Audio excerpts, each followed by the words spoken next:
Bleep. Alright, so I think this is about the... Let me actually zoom out here. Yeah, everything's just gonna go straight on from here, so... We are in the home stretch, as you could say, in episode P4. So, imminent danger is upon us. In chapter 11. Let's dive right in.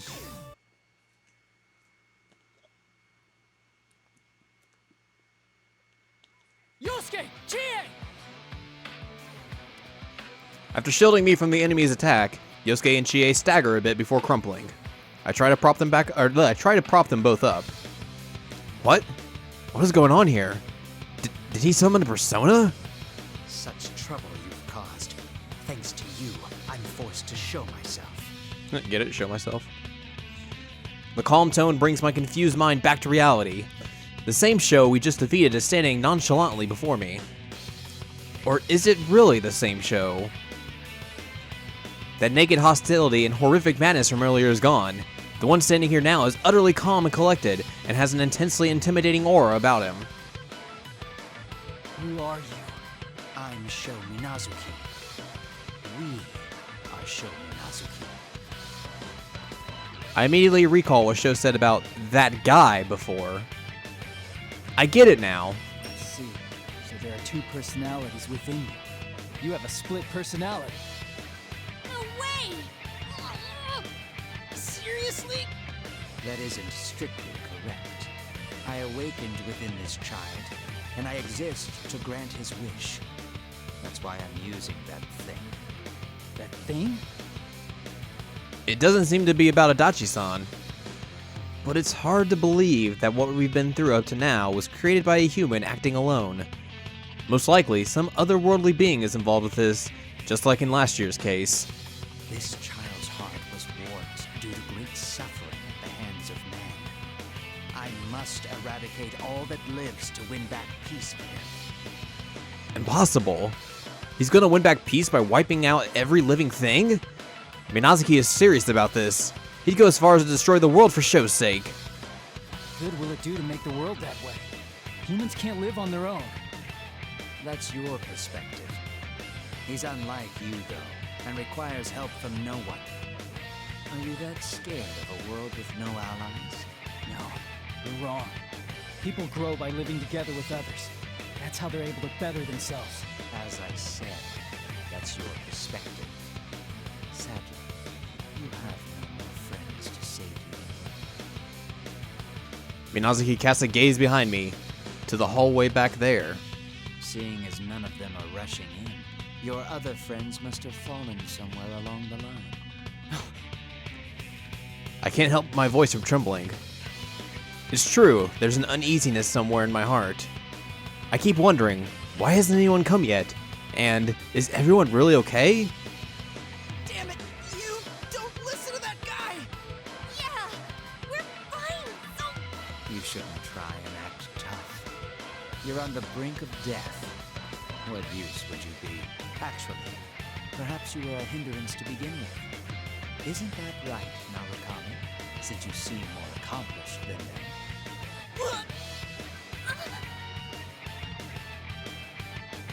Yosuke and Chie are at a loss for words. Yosuke, Chie, don't listen to him. I swear. Only Adachi-san continues to gaze upon us quietly as we struggle to find a retort for Minazuki. Narukami, why not cast them aside? Then you'll be able to fight freely. Or are you unable to fight properly without these bonds you speak of? Your weakness is propped up by others, as is the rest of yours. Protecting your wounded comrades will result in your death. A shadow-like persona appears behind Minazuki. No, I'm still trying to shield these two. If I dodge it, Yosuke and Chie will be... You forget about us! You at least gotta... That's right! Don't let us drag you down! What? What are you saying? How does it feel? You are about to be slain because of your precious friends. These are indeed bonds, but only in the sense that they restrain you. Don't you think it would be better to remain alone? I ignore Minazuki and concentrate on his persona. Can I repel his attack while protecting my friends behind me? How? At that moment, Minazuki makes his move. Persona.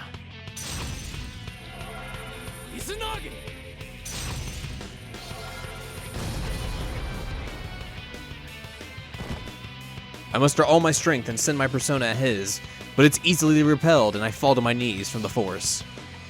It's no use. I can't completely block Minazuki's attack so long as I'm unable to move an inch. Seeing me off balance, Minazuki's persona draws back its blade to finish me off. Let's end this. If I jump back now, I could dodge his blade, but then that'd leave Yosuke and Chie open. Damn it! What do I do? I will my legs to keep from reflexively dodging. Strangely, I don't feel afraid. I believe in them. Even if I fall, my friends will protect this town.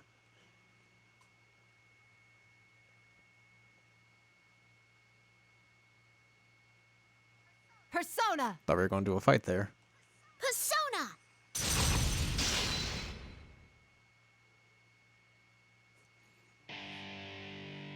Naoto's about to bust a cap in someone. Two personas appear before my eyes, as if cutting through the red fog. They block the incoming attack from Minazuki's persona. The sound of running footsteps draws near. Before I can even turn around, I hear two voices. Yukun! Senpai, are you alright? Yeah. That's right. My friends aren't a burden to me. I've made it this far because they were with me. I'm not strong at all, but as long as I have my bonds with them, I can do whatever I have to. Sho, why can't you see that? More imbeciles. It seems deploying doppelgangers made from shadows wasn't enough. Don't move. Get away from Yukun, or I won't show any mercy. No need for histrionics. I'll concede now without them. Though, should I at least get rid of Narukami first? No! They look exhausted from their battle so far, but Minazuki doesn't seem to be suffering at all. Just ignore me and save Yosuke and Chie. Sounds like a bad plan. Haven't you ever heard the saying, the cornered stag is most dangerous? I don't think you have time or energy to waste. Though Naoto was standing at the ready, her eyes opened wide at the voice that interrupted us. It's a natural reaction for anyone who was involved in that case. No. Why are you here? Ah! Whoa! What is this shaking? It's begun. I'll be taking my leave. All that's left is to see this through. Minazuki looks up at the creaking ceiling and then turns his back to us, as if we hold no interest for him. Hey, hold it! Naoto and Lapras, deciding they can't let him escape, fan out to flank Minazuki. I'm not sure now's the time to fight him, but it's too late now. I ready my own sword again, and we all surround Minazuki. You truly love to swarm, don't you? You find your strength by herding together. But there are enough persona fragments now. I have no need to deal with you anymore. What is this? My legs. This again. Minazuki's eyes begin to shine blood red, and we lose control of our bodies. It's that power that held us down at the school gate. No, it's even worse than that, and it's got us all in its grip. I am overtaxed. I've been relying on this borrowed power too much. But now is not the time to hold back. Minazuki's expression seemed to harden for a moment, but in the next instant, he takes a great leap, farther than humanly possible, and descends before the giant door. He disappears beyond that door, and the heavy sound of the door closing echoes through the room. All we could do is watch him go. Fortunately, his exit finally released us from the power that was holding us in place. We have to pursue him at once. However, as if taking his place, we hear the sound of approaching footsteps from the fog. I'll take over from here. Let's begin. Bring on the ring! At the fur-clad woman's command, red pillars fall into the four corners of the room. I know this woman. Suda-san? No, that's a fake. Where's Minazuki? He's gone already. Hey, not to butt in, but don't you think you're in over your heads a little this time? Didn't you see his power? You're up against more than just that brat. Itachi-san, who had put some distance between us without us noticing, speaks in his usual carefree tone from outside the invisible walls.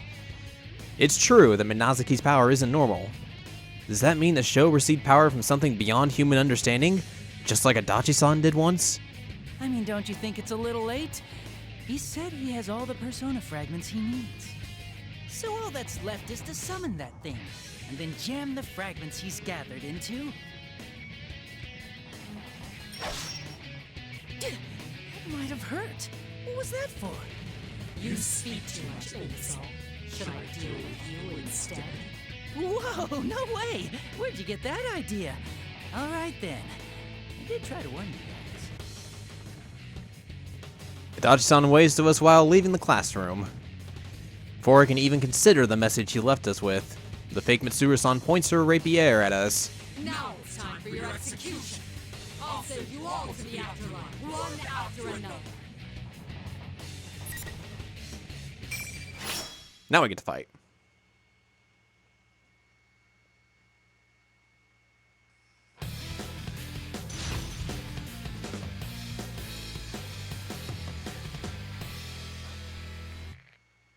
As long as we can get through this without Mitsuru like freezing us and kicking us a bunch, I think we'll be fine. Ow.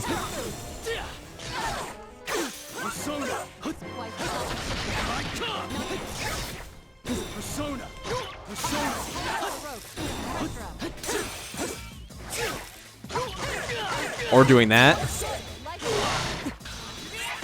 Ow. Not enough.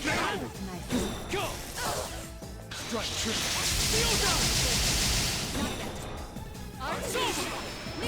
That was kind of a waste.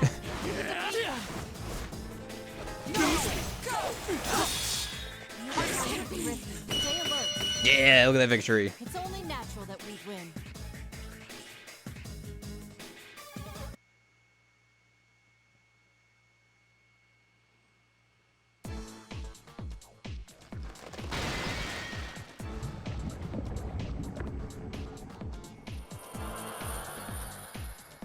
The red pillars shatter and the fake Mitsuru-san melts. The persona fragments the melting fake spits out float up, becoming a ribbon of golden light flowing to the top of the tower. We were able to escape danger, but the damage we've taken isn't light either. It's a really weird pause there. We can't just run off and chase after Minazuki immediately. In any case, let's sort the situation out. To give Yosuke and Chie some time to recover, we agree to Naoto's suggestion and start sifting through all the information and speculations we have. Sho is conspiring with the other Minazuki, and they enveloped this town in red fog. They then set things up so that we would fight our fakes here. When persona users fight inside the red fog, their persona is carved off into fragments, which are being harvested at the top of this tower. So the whole time, this P1 climax was just to gather our persona fragments, right? Right. And Sho and Minazuki are planning on using the gathered persona fragments on whatever it is they're summoning with this tower. But what's Sho going through so much fuss to summon? How they intend to use the persona fragments on this summoned entity, and what effects it'll have, remain to be seen. Yeah, but Minazuki said he was gonna eradicate all living things by summoning this being. We can't let that happen. Minazuki's trying to fix it so no one else but Sho exists anymore, right? That's pretty serious. If that's what he's up to, we don't have much time left. We gotta hurry and stop him. Oh, hold on a sec. There's something I was wondering about. Huh? What is it? Yeah, that Minazuki guy told you he didn't have a split personality, right, Yukon? Yeah, I definitely heard him say that. And, that's what made me think that maybe there's a plume of dust stuck in it. Huh? What do you mean? Well, I told Naoto-kun this before, but the plume of dust has to do with creating Aegises in my hearts, right? When I met Minazuki, the plume of dusk inside me resonated, like when I first met Aegis. So if Sho doesn't have split personality, but that Minazuki was a personality that showed up later, it got me wondering. Huh? But how? Why? No, it's possible. Thinking about it, Mitsuru-san suspected that Labrys's kidnapper had ties to the Kirijo group. I looked into it as well, but during the reign of Koetsu Kirijo, Mitsuru-san's grandfather, as CEO of the Kirijo group, they performed many inhumane experiments, which led to the various shadow-related crises that Mitsuru-san's group continues to deal with. I wouldn't be surprised if Sho was a victim of one of the experiments from that time. So, are you saying Sho had one of those plume thingies stuck into him as an experiment? According to my theory, yes. Seriously? A heavy silence falls over us. If Sho's past was that horrible, it's no wonder he hates the world. I'd expect nothing less from the victim of inhumane human experimentation, artificially born and then covered up. He probably doesn't even know the importance of the bonds that people form. Either way, we must hurry on. If we can rescue Mitsuru-san, she may be able to tell us more. Everyone nods and we begin heading to the top of the tower. Not one person has mentioned a word about our friends who aren't with us. Rise, Kanji, Teddy, Yukiko, and the other shadow operatives fighting alongside Labrys. But it's not because we're not worried about them. It's that we believe in our friends to look after themselves. Rather than go back to town to check on them, we can trust in them and put all our energy into climbing this tower. We have to move fast if we want to prevent Sho and Minazuki's plan and protect the town that's so precious to us. Plus, we need to know what Adachi-san's really up to.